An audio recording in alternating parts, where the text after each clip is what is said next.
Richard, thank you very much for agreeing to be with us. Thank you, Elliot. It's good to be invited and a pleasure to join you. So today we're going to be talking about the rule of St. Benedict. Before we get into the text itself, could you explain to us a little bit about who Benedict was? I mean, he lived in the 5th century. He was born around about 480 AD in what we would call as Umbria in central Italy. I suppose he was generally acknowledged to be the founder of Western monasticism. And he followed on from some of the early desert fathers and mothers and continuing those kind of developing traditions. And in his lifetime, he founded several monasteries, most well-known of which is Monte Cassino, which many people have heard of at various times in history. That monastery has been rebuilt and changed. And then in the years before he died in 540 AD, he wrote a rule for monks, which is based on some existing kind of guidance, but basically writing for those who lived in monastic communities as guidelines for them. And that rule has been taken as something that many monastic communities have lived by since then. And what was the era into which he was born like? What was Italy like then?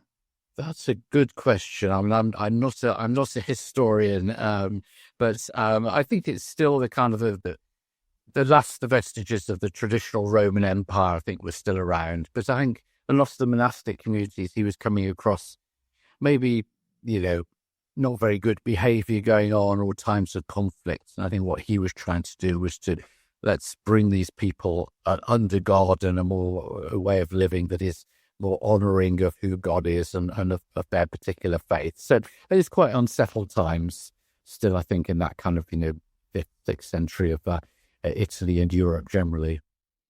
And you said earlier that he draws on a few other rules of monastic life to construct his own.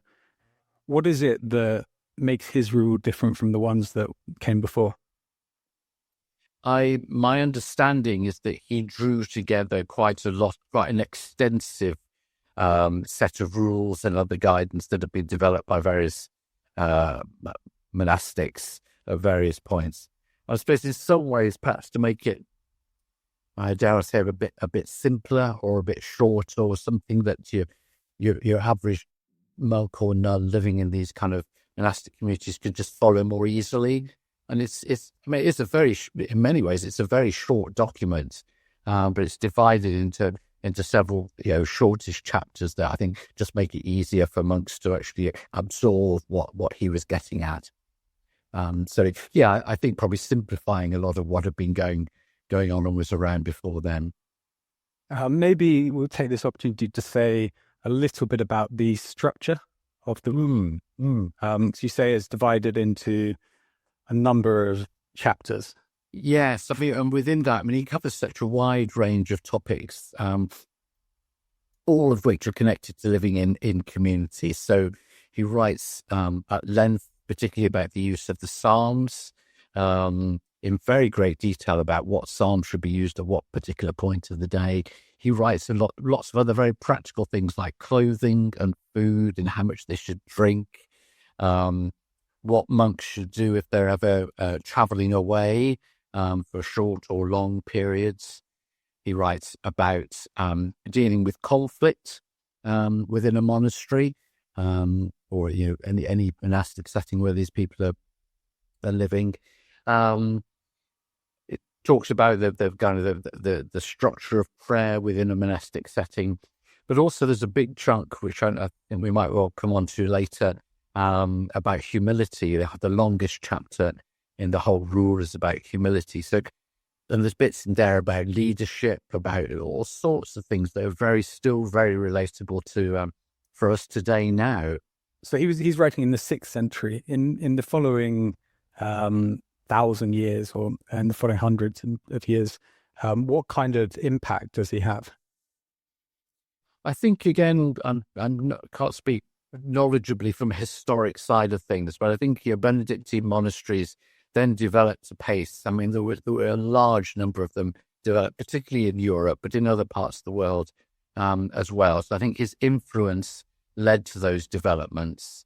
And at later time, obviously, we see other monastic orders like the Dominicans and the Franciscans also developing. But the Benedictine approach, I think, was very much the first really established form of monastic living over those next few hundred years. I think the Dominicans came along maybe around about 1200. I'm not sure, around similar time to Francis, perhaps back then. I'm not sure about those sides of things, but he gave that foundation upon which other monastic communities could build. And they still live by that today, although obviously there's a lot less of them now, particularly in the UK. But as you say, so, I mean, worldwide, there are fewer Benedictines than there were in the sort of heyday in the Middle Ages. But there's still several thousand people who live according to the rule of St. Benedict. And you yourself are not as a monk, but you are as an oblate connected to a monastery that lives according to the rule of St. Benedict. That's right. What does that entail? So an oblate basically is a lay member. They're sometimes referred to as third order members of a monastic community. So somebody who is, yes, not a monk or a nun. They may or may not be married, as I am. They might have secular employment or other kind of employment. But basically somebody who endeavors to, if you like, live by some of the principles of the Benedictine rule of life, a Benedictine spirituality. So that might give them a particular structure to their own prayer life, or their own involvement in local churches, or their own way of living, but also just having that connection with a monastic community where one can go on retreat, or know that community is praying for you and being supportive of you. How have you found that to be a benefit in your life? I think tremendously so, actually. I mean, I've been a Christian for about 40 odd years now, something like that. I've been a lay minister in the Church of England for just over 20 years. And I come from, faith-wise, I come actually from an evangelical background. But then as time went on, I moved more towards the more contemplative, reflective approaches to faith. And it came about, I suppose I'd read the Rule of St. Benedict a couple of times over the past 10, 20 years. But then it was around about 6-7 years ago when my wife was ordained.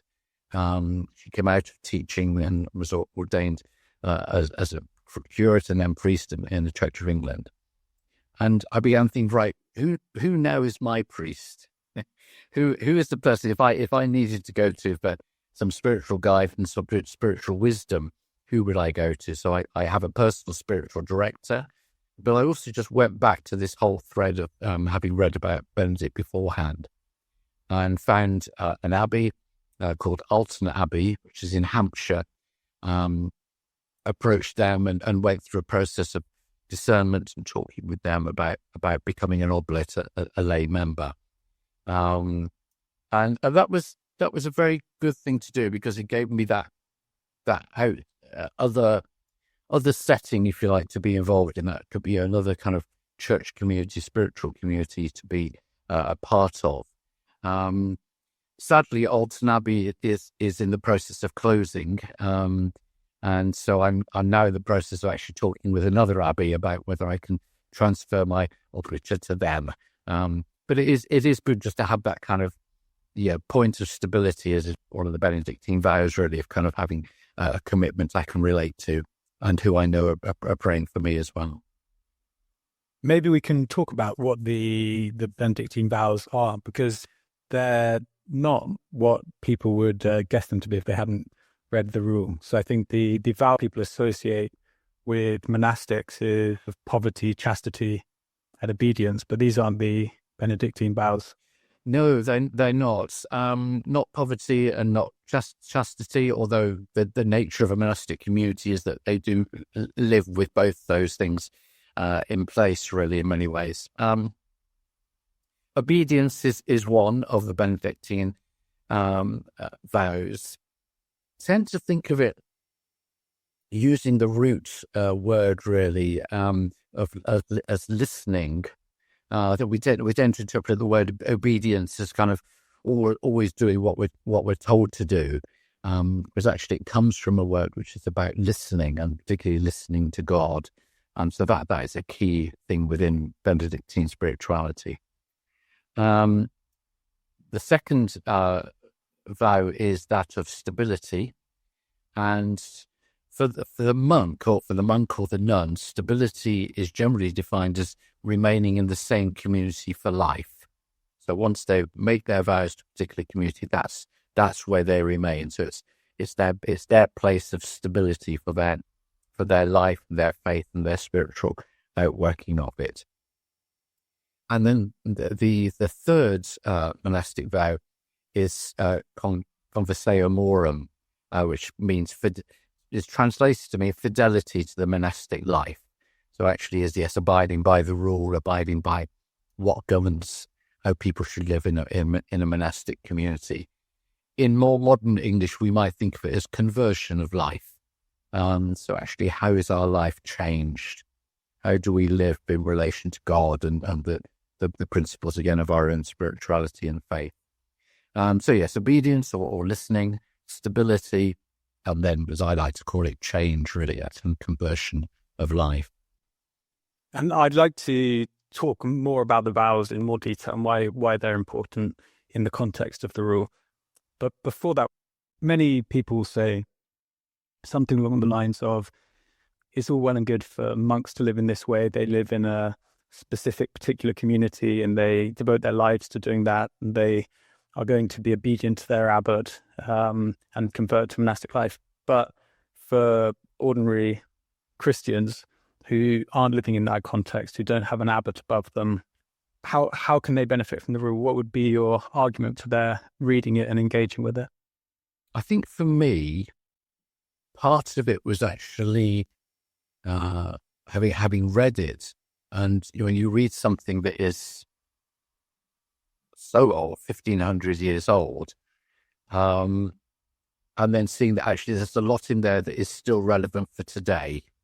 So I think we could be quite easy to dismiss the things of the past. That's old fashioned, that's out of date. But actually, there's a lot in the Rule of Benedict which is very relevant to today. Clearly, there are some things in there which are not relevant to today, when it talks about beating children or other things that in relation to violence, which would, I suppose, more relevant to that particular time that people were living in.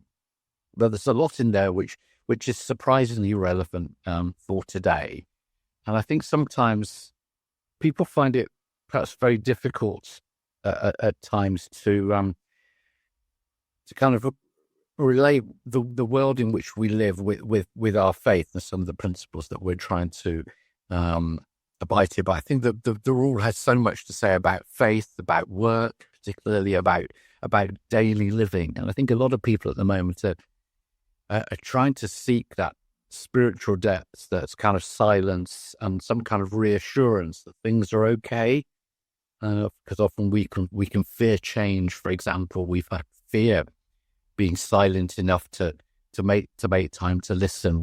We find change difficult, particularly because a lot of changes that we undergo are perhaps imposed upon us. So I think in many ways the Rule of Benedict offers that reassurance and some guidance within difficult times. I think for me, but this is perhaps speaking more personally as the person that I am,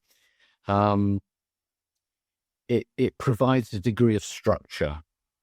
Now I have quite a creative, quite a free-thinking sort of things. I can be a little bit rebellious at times, but actually I also quite like structure. So for me, my own rule of life is not just about, yes, we go to church on Sundays, but about the daily practices, the practice of starting the day with a time of prayer. Yes, I'll make a cup of tea first, but with a time of prayer, solid, that's part of the routine. And then certainly, in the evening, to have another time of prayer, of evening prayer, whether that's kind of my own extemporary form of prayer, or whether it's using a step word, evening prayer or daily office from the Church of England, or use some of the many other kind of resources that are available. But also, I think sometimes there's about knowing that actually we can also pray to God at any time. So there's those elements. Also, there's the elements of learning. So having a book on the go, sometimes to read and to learn from, and exchanging kind of views with other people, as well as also engaging with the world that is around us. So I think those different elements all bring it together, and the rural ability offers quite a good foundation for a lot of that. To look at some of the vows, or as a way into some of the vows, you've written a book on stability and change, and that is obviously heavily influenced by your reading of the rule. Perhaps we could focus on why those ideals or values are so important to Benedict and how they interrelate. So why is it important to find the kind of stability you're talking about?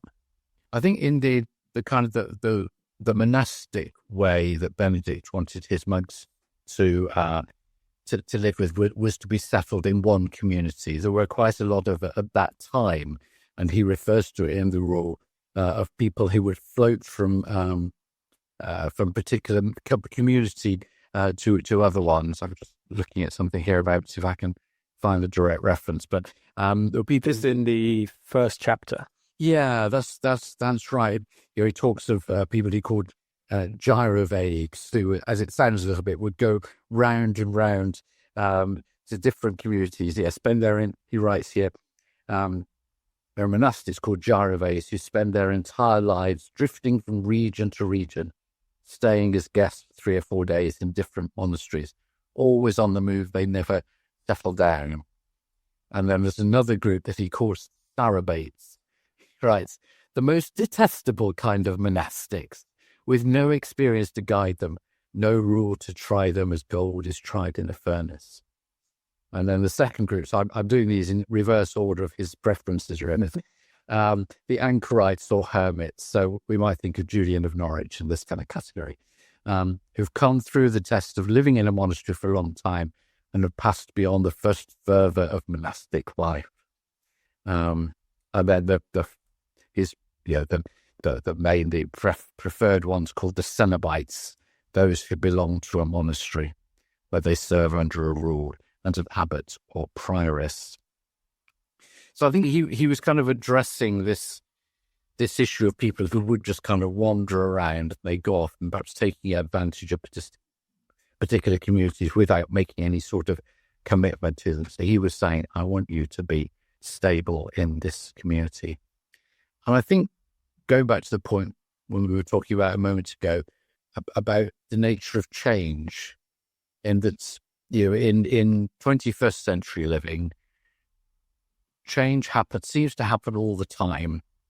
Particularly, an example would be people who are in their workplaces, and their organization is changing all the time, or they'll go through some form of reorganization. We're going to restructure things, going to do it this way, and then 6 months later, it's doing it again.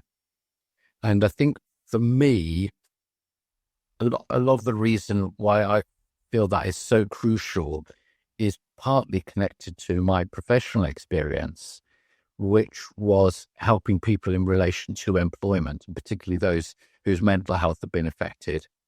And so often the people I met, their mental health, when it was being affected by work, was not actually really to do with the job they were actually doing, the tasks they were doing. Sometimes it was the organization they were working for or the people they worked with, and the amount of change and uncertainty that was going on, and desperately wanting actually kind of just stay still for a bit. At the same time, I think there's also, I wrote about this in a blog post recently, actually. There's also something about that we tend to think that people don't like change. And sometimes actually if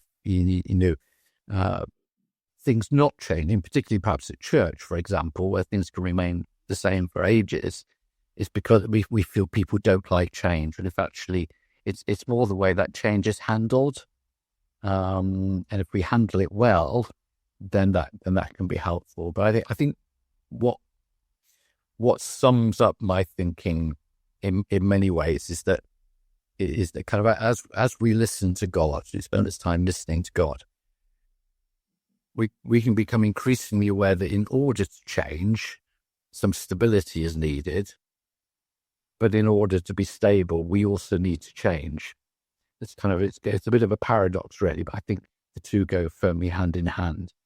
And that led on to, in many ways, writing up, but finding stability in times of change, which develops some of those Benedictine themes further, but also draws on particularly the miracle of the calming of the storm, when Jesus was there right in the midst of all the instability, to bring about some calmness in our lives. To bring it back to Benedict, the stability that he insists on is a kind of foundation for the more dynamic process, which is the conversion to the monastic life, the constant seeking to alter yourself, seeking to develop a new relationship with God that he talks about. And perhaps we could talk as a route into the text itself about obedience. You say you like to bring it back to the root word, because something that is occasionally somewhat jarring to modern readers is that this is essentially a rule of life, but it can be broken down to a series of different rules that people are supposed to be following. And to someone of in a liberal culture or of that kind of disposition, that call to obedience can be unsettling. Why should we take it seriously, or why should people think of obedience as a virtue rather than as a requirement, and possibly as a kind of unhealthy demand that's made on one? I think, it's the word obedience has an image problem. I think in many ways, we would tend to relate it, don't we, to kind of, like in the armed forces, for example, you must obey orders. It's taken on that meaning, or perhaps particular, settings where we feel that somebody is wanting us to obey them. So I think for me, it's important to help people understand that when we're talking about obedience in this context, we're talking about this listening to God, and thinking of the word comes from. So I like a quote that Pope Francis made. He said, the word obey comes from the Latin. It means to listen, to hear others. Obeying God is listening to God, having an open heart to follow the path that God points out to us. Obedience to God is listening to God, and it sets us free. So I think it ties a little bit with the point you were just making a moment ago about if we are living a life which feels more stable, that enables us to convert our life to make those kind of changes. And I think the sitting, just listening to God, is really important. And yes, for Benedict, there's aspects that within the monastic community, the monks should be doing what the abbot or the abbess asks them to do. But even in the rule, I think there's scope for some kind of discussion and taking it forward. But I think in our lives, it is about kind of how best do we listen to what God is saying to us, and how best do we look for signs of God's guidance, of God's wisdom. At the same time, I think we also have to be careful that sometimes we can think of it of being right. Okay, God, I'm gonna sit down now for 10 minutes in silence to listen to you, and kind of we want then God to speak. I think my experience certainly is that God doesn't speak on command to us, and it's kind of just sometimes being aware of what God might be saying through other times, perhaps through something that we read, or through actions, or through events, but also particularly that well-known hymn, speaks through the earthquake, wind and fire. But sometimes actually in the noise of something, we can just hear that quite calm voice of God talking to us. So it's paying intentional attention for God, I think, to speak to us and listening to him as best we can. And as we get into the rule in the prologue, that's what Benedict says. He says in the first line, incline the ear of your heart. And you should be listening to both Benedict and God, because Benedict paints himself as what he was, as a father, as an abbot. And obedience to the abbot is absolutely central to the monastery. We can get into the sort of hierarchical structures a bit later and how they work within the context of a community. But can we talk about leadership in the rule in more detail than we have so far, and about the kind of quality that make for a good abbot? Yeah, I mean, he writes a lot about that, as you indicate, and I think there that shown that the abbot is there to take a direct lead, there to also set some boundaries around what is acceptable behaviour and what is not. Abbot has a role in disciplining monks who perhaps do misbehave, or are late for the Opus Dei, the kind of times of daily prayer and worship. And yet the abbot is also there to provide that kind of caring father approach in his care for the abbots, particularly perhaps the younger ones and the frail ones, and making sure that their particular needs are met. And I think what's interesting about the elements of leadership that come out through the role is that they've been adopted by some businesses, and some business leaders have actually taken some of what's in the rule and made it part of their kind of the way that organization works in relation to its care for their employees, and not necessarily Christian businesses, but there might be it's come into some kind of management training in certain areas, I believe. It's funny when you go through, you can translate the rule into business jargon at various points. Maybe we can get into discipline later on, but there is something like a 3-strike rule. And there is a really clear notion of transparency when it comes to the abbot. So the abbot is, or should be given total obedience by the monks. They should give up their will unto him, but he is accountable to God, and he's accountable not only for his own actions, but for his flock and for how well he has shepherded them. As we see in many kind of directors of businesses and organizations now, don't we? That kind of, you think of several recent examples where, the person at the top has had to go because of mistakes and things done badly by the people under their control. Yeah. It's also a remarkably nuanced and psychologically sophisticated sort of set of pieces of advice to leaders and about how leaders should behave. So he accepts that people are individuals and they're different from one another. They have strengths, weaknesses. They have certain habits of thought, and therefore require different approaches. So he asks the abbot to treat people in such a way that he'll help them to develop. And that might be through harsh rebukes, but it might be through gentle encouragement, depending on who the individual is. Yeah, no, yeah, very much so. Yes, here you described it very well. It's just that kind of parental figure in many respects, but also somebody who's can take these forward as a kind of a whole monastery in their approach. But yeah, that's right.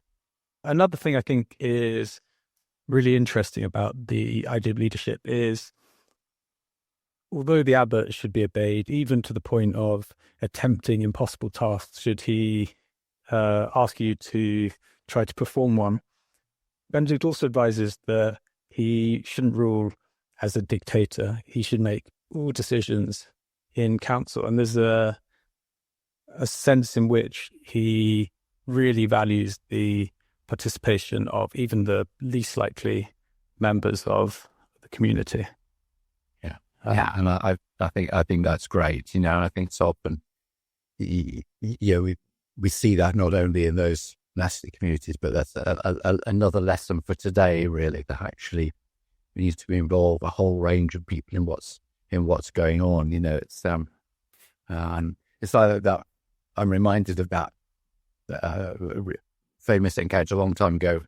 President John Kennedy was visiting the NASA space development place, and they were getting ready for the missions to the moon. And he meets this person there who's the janitor, and says something along the lines of, "So what's your job here?" He says, "I'm helping to put somebody on the moon." It's kind of so often I've been in organizations now, no, they're just a cleaner. No, they're a person. If without them, this organization would not run smoothly. And I think it's simple as that. It's that kind of approach, acknowledging the importance of everybody that we see in Benedict's approach and guidance to abbots and abbesses in their leading of communities. God often speaks through the youngest member of the community. It is sweet. That's right. That's right. And that was particularly relevant at that time because children used to go, to the monasteries. The parents would decide, right, it's a very young child. That's where you're going to be. Which is something that wouldn't countenance at all nowadays. But then that was part of the culture, the time that they were living in. Much of the writing about abbots, how to choose abbots, how abbots should behave is early on. Just after that, we get to the longest chapter you alluded to earlier, the chapter on humility, in which Benedict uses the metaphor of a ladder to develop his thoughts. Could you tell us about that? Yes, he puts forward this. I mean, it's a wonderful chapter, and as I say, it's the longest chapter in the rule, and puts forward these 12 steps to humility. And sees that clearly as central to the whole way of monastic community. I suppose that's partly where it ties in with the abbot. The abbot is there to be a humble person. And again, we see that in today in kind of a leadership training. We'll talk about the importance of humility, which we don't often see in some of our leaders. But basically, I mean, the 12 roles, they cover a range of different things about fearing God and subordinating our will to the will of God, being obedient to the superior that we've talked about earlier already, being patient, importance of confessing our sins or when we get things wrong. Go back to the point you just made about accepting that the meanness of tasks. And small tasks. Considering oneself inferior to all, following examples by superiors, speaking when spoken to. They have this kind of, always amused me, in the rule has this love-hate relationship with laughter. There's this kind of, only laugh, but it's appropriate, not inappropriate. But that comes into one of the steps of humility. And speaking simply, and expressing our humility through bodily posture. So these 12 steps as a kind of way of. It's meant to be sequential. Yeah, meant to be sequential. Yeah, that's interesting. Yeah, but knowing our place, knowing who we are, before God. But I think there's something about it. It's not about the kind of ever so humble Uriah Heep type of approach. It's more about us actually. Again, another paradox, isn't it? That some people can think they're very important. Do you not know who I am? But actually, we've got to kind of quell that side of things. To actually knowing that in God we're more important than we think we are, because of the nature of God's love, and it's holding those things in balance, that actually, if we can know who we are in God, that is sufficient, and it's just taking our place alongside other people, not believing that we're somehow better or more important than other people. In your experience, do monks have humility of bearing, sort of keep their eyes downcast, as Benedict says? Not the eyes downcast, but no, I think that most of them are very, the ones I've met certainly are very friendly, very, very approachable. Having said that,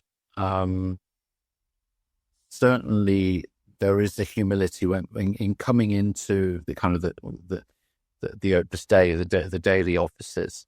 Actually, that's their focus. That's why they are there at that point, coming humbly before God at that particular point. But also, I think that there's a degree to which that, and you understand this in the sense when you go to a monastic community, there's a degree to which they won't speak unless they're spoken to, because they kind of understand perhaps the reason why you've come to that monastic community is for your own listening to God, your own kind of achievement of conversion of life or stability. But certainly, I would say they're very, there's no kind of, the ones I've met, certainly there's rarely any kind of holier than thou or pious type of stuff. They're very ordinary people, and very, very natural and normal, and up for a bit of a laugh and the occasional swear word In moderation. in moderation. That's it. Yeah, that's right. Yeah, that's right. So yeah. It always fascinates me what took you to that place. What is it about your life's journey that led you to becoming a monk or a nun? There are a few good BBC documentaries, and it is always interesting to hear what drew the monks there when they entered the community. Yeah, and Ostrom had very interesting tales. Yeah. That's right. Christopher Jameson did a very good couple of series of programs a few years ago, and then there was one more recently about a group of nuns as well, where people, young women who had very modern 21st century lifestyles were put into this convent for a few days, and the kind of the difficulties they had, but the journeys they went on through their encounters with these people who were trying to live this particular way of life as well. One of the aims is to live in a godly community, as perfect a community as you can manage. What kinds of expectations are there in the community? What does Benedict recommend to ensure community life runs smoothly? I think, again, there's so much. There's some of the practicalities that we talked about a little bit earlier, making sure that, in terms of the minimal kind of possessions, so they don't develop any sort of jealousies amongst the rest of the community as to who's got what, and this kind of shared community living. I think there's something about having the clear boundaries and the clear rules in themselves, if you like. Actually, you're right. This is the times when you work. This is the times when we pray. This is the times when we study, and the rules surrounding the practicalities like food and drink or travel. Because he is in the rule so practical. It's not a head in the clouds kind of rule. It is really focused on the nitty-gritty of life, on how sleeping arrangements should be organized, on what people should wear, and what people should eat. Maybe we could talk about the specifics of some of those. A very amusing bit is Benedict on alcohol in the monasteries, and he says, obviously the ideal is that everyone would abstain from drinking, but that's impossible. It's unreasonable in our own time. And Benedict is so practical that he says instead people should drink in moderation, be confined to half a bottle of wine a day. there's one other reference though where in modern days it's an enormous quantity. I can't remember whereabouts it is, but it's an enormous quantity. But I suppose in those times, I think the availability of fresh water was a lot less than it is nowadays. So sometimes it was more those kind of fermented or alcoholic drinks that they had to go towards. But yeah, it's that those kind of very practical things, as you said about food, and kind of decided, right, we must make sure that the poorer brothers and sisters are well catered for. And yeah, there's the incredible amount of practical stuff in there, and as you said, down to kind of things like people should wear and how they should sleep, and making sure that there's a mixture within the kind of what we would call a dormitory, I suppose, of the kind of the younger and the more experienced brothers, to make sure that the behaviour is all. You don't want to put the younger brothers together. Definitely. That's right. That's right. Speaking of which, so something that becomes clear if you read the rule is the people who are drawn into these communities are from all walks of life. So some were born as slaves, and some are from very, very wealthy families. But they all enter the monastery with no property. They might make a donation to the monastery if they're rich, but that's not required if they have nothing to donate. And so you have all these people with very different backgrounds rubbing shoulders together. Mm-hmm.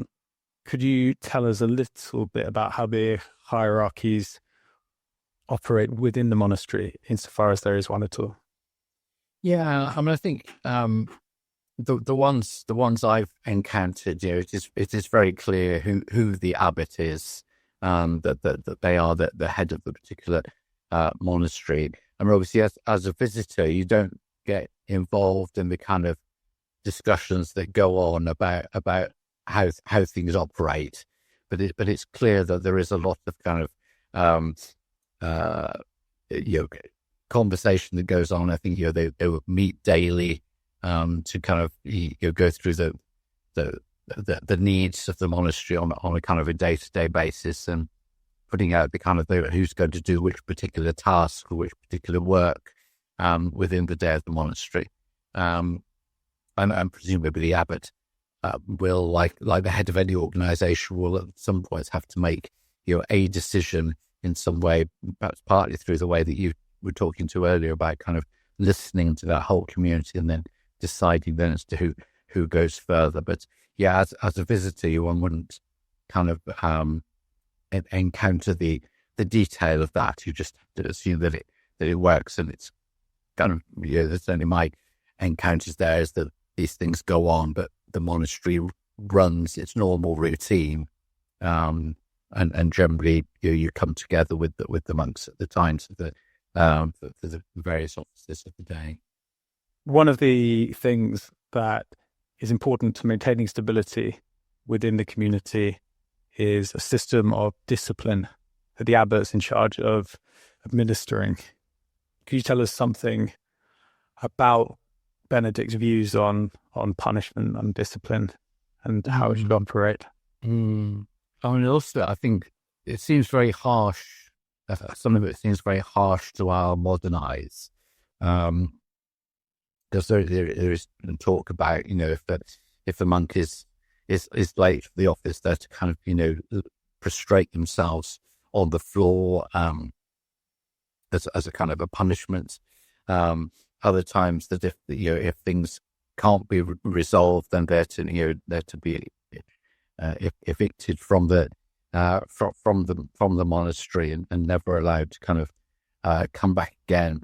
I think that there's bits within the rule as well which talk about beating of children and using physical violence. See, he does acknowledge within the rule as well about the monks being violent towards each other. So I think some of it kind of sits uncomfortably with our modern eyes, but I suppose it just reflects that the time in which they were living. I suppose Benedict must have been writing it within the context of his time, in that actually they did live in a much more kind of a violent world, I suppose, than we do now in that same sense, in terms of kind of community living or just day-to-day punishments. But the abbot there, I suppose, is kind of being instructed, as we were talking earlier, instructed to maintain some kind of discipline, some kind of boundaries about what is acceptable behaviour within the community. But it does sit uncomfortably for us today, I think. And it's not all corporal punishment though. There are excommunication forms a big part, and that can be lesser or greater. So the very worst punishment is to be thrown out of the monastic community if you're just too disruptive. But it can mean can't sit with the other monks at meals, and then after that you might miss divine office. No one can talk to you. Yes, yeah. I mean, I don't know. I would think that particular element of the rule is not followed too tightly these days. But yeah. But there is, at the same time, there is an emphasis on justice, on the ends of punishment being for both the community and for the individual, on trying to bring about those ends as kindly as possible. It's not so wantonly brutal. No. There is so we spoke about community. Maybe you've got actually a very interesting perspective on this as an oblate. There is some sort of ambivalence about the outside world. On the one hand, there is a call to hospitality, and the abbot dines separately with guests of the monastery. On the other, there's a sense that when you're traveling, the outside world is a place of sin and temptation. The people coming in from the outside world can bring with them bad things, can be disruptive. Could you talk on that maybe? Yeah, I mean, as you said, that does come over in the rules, that they're very, very cautious about the outside world. I mean, I think my experience of what so Alton Abbey, where I'm an oblate, and then visiting the one I'm hoping to transfer to, I've visited a couple of other Roman Catholic monasteries, actually, in terms of going there for specific retreats. And I think there doesn't seem to be any kind of particular us and them type of approach to, or kind of which reflects perhaps those similar kind of divisions. Interestingly, the way that meals were had in both Alton Abbey and the one that I'm visiting at the moment, we all sit together. But at the two Roman Catholic ones I went to, the monks were separate to us who were there on retreat. That might have simply made a practicality of how many seats there were in the room, but interesting was that kind of distinction. I think probably a lot of the monasteries, maybe now you're in our modern day world, they have to be able to survive. So most will have some form of commerce, some kind of product that they produce that they then sell, or they might other ways of drawing in money into places. So, we have near us called Buckfast Abbey here in Devon. It's like fine tonic wine. Yes, that's right. Yes, yeah. So there are actually two monastic communities on that site now. One downside Abbey who closed and moved onto the same side as Buckfast, but they seem to live quite separately. But Buckfast Abbey is very much the tourist attraction, and they get coach parties turning up and going there, and it generates money into the whole kind of site, whereas others are much smaller scale. So there's got to be that almost engagement with the world, if you like, now for them to be able to survive in a way that probably wasn't the case back in Benedict's time. But that's something Benedict does allow for in the rule, the sale of produce. If we could talk about the structure of the monastic day, and maybe if we start with work, because you've got a community of men devoted to prayer and God without families, it is always likely that there will be surplus produce to sell, and over time, along with donations, that is liable to bring riches to monasteries. And that's kind of how they grew up into the wealthy, powerful institutions they were in the Middle Ages. But could we talk about the importance of work, prayer, and how that fits into the monastic day? Yeah, I mean that whole structure of the day is so key to monastic living, both for monks and for nuns, as well. And it's structured around the kind of the psalmist word, 7 times will I praise you. So there's these kind of the ideal structure being 7 stopping points for prayer.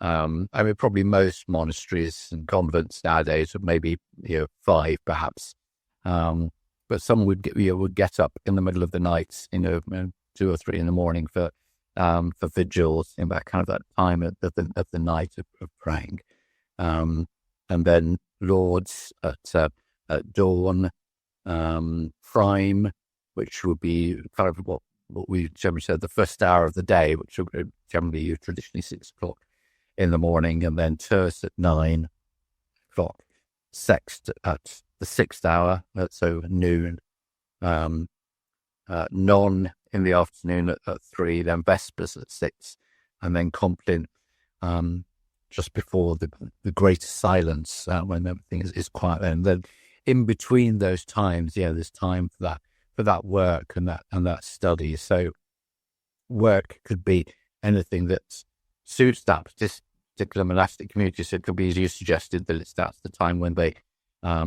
focus on what vegetables they're growing for the sustenance of the members, and perhaps selling for outside. Other work, one monastic community I went to, they have, in fact 2 of them have an iconographer, so one who writes icons for use both within the monastery but also external commissions. So that would be that particular brother or sister's work.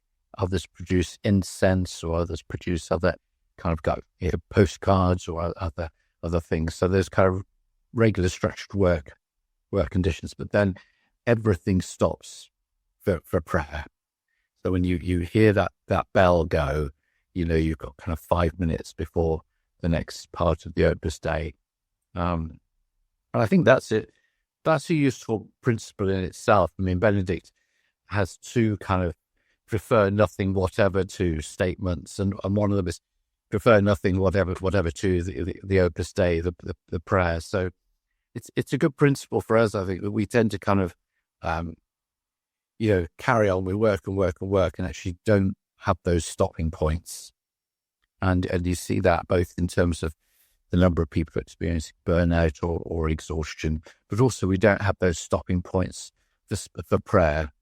We think, oh yeah, I think, wait, no, I'll do that a little bit later. And before I know it, the evening's gone, and kind of it's missed it yet again, Richard. It's kind of those types of things, but the importance of kind of having those stopping points, just like Jesus did. He kind of went off to the mountains, or I was reading a book recently about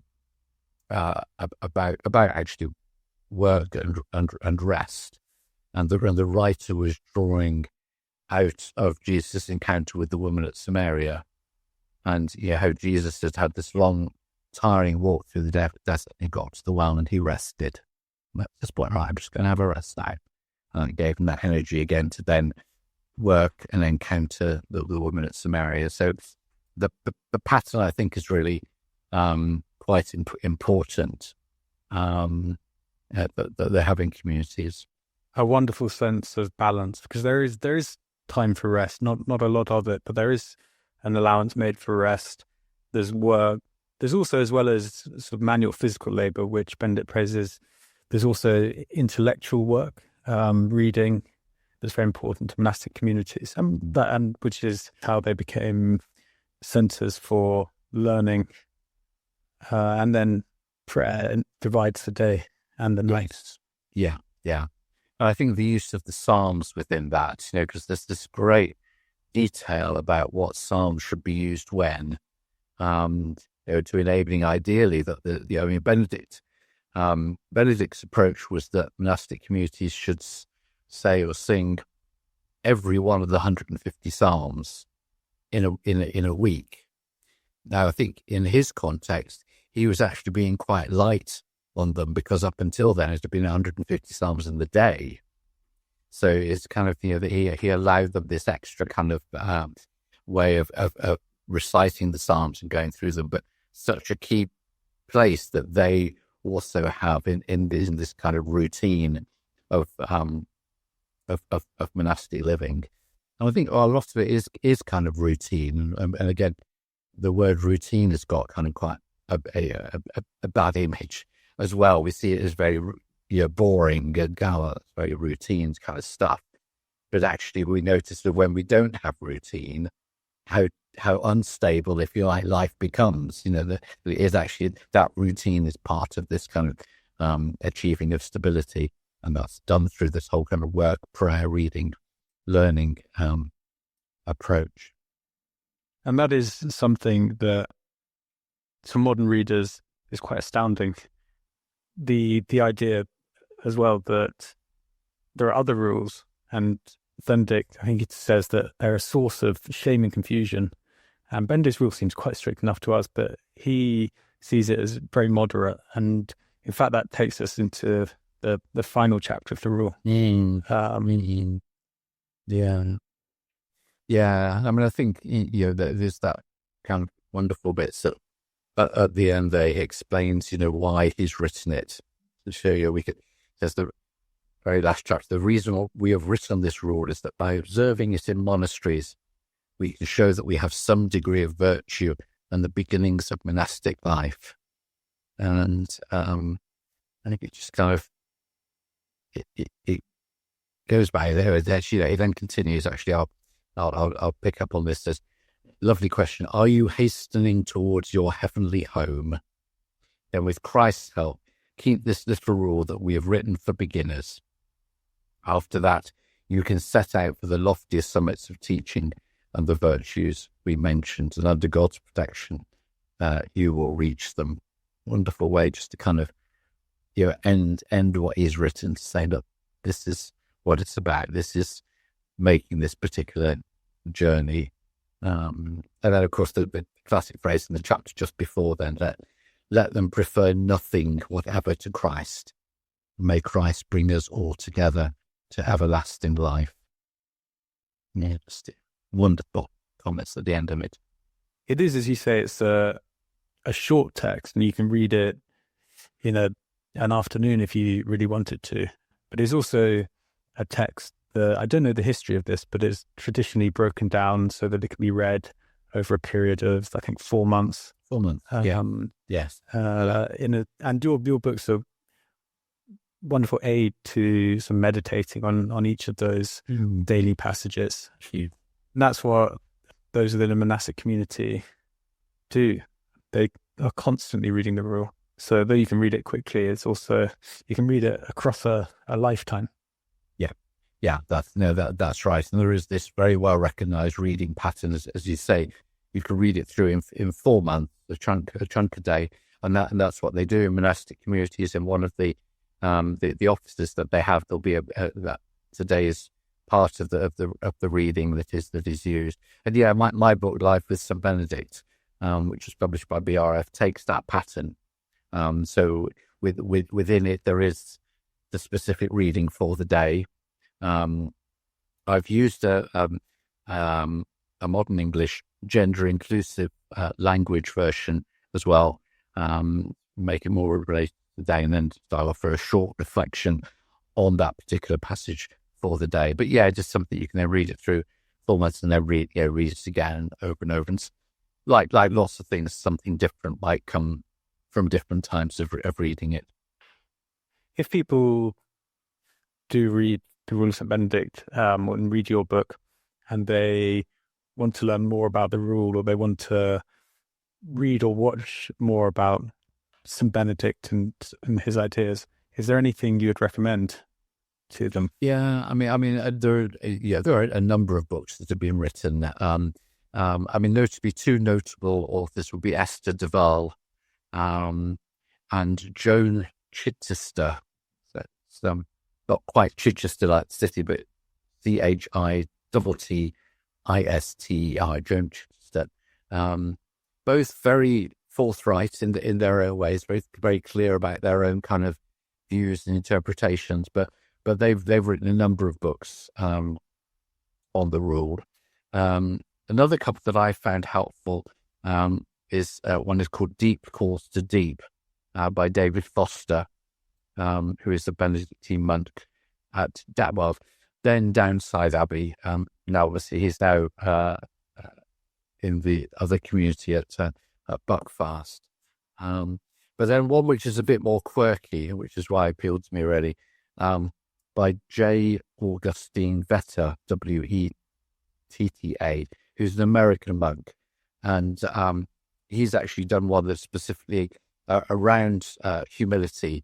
But he's a monk of St. Louis Abbey in America, where he teaches and coaches rugby. He also is a juggler and surfs and raises carpenter ants. So he was quite a character. You get him on YouTube or social media. But his book called Humility Rules is quite a good exploration of that particular chapter. So thank you very much for guiding us, Richard, to the Rule of St. Benedict. It's right. My pleasure. Thanks ever so much for inviting me.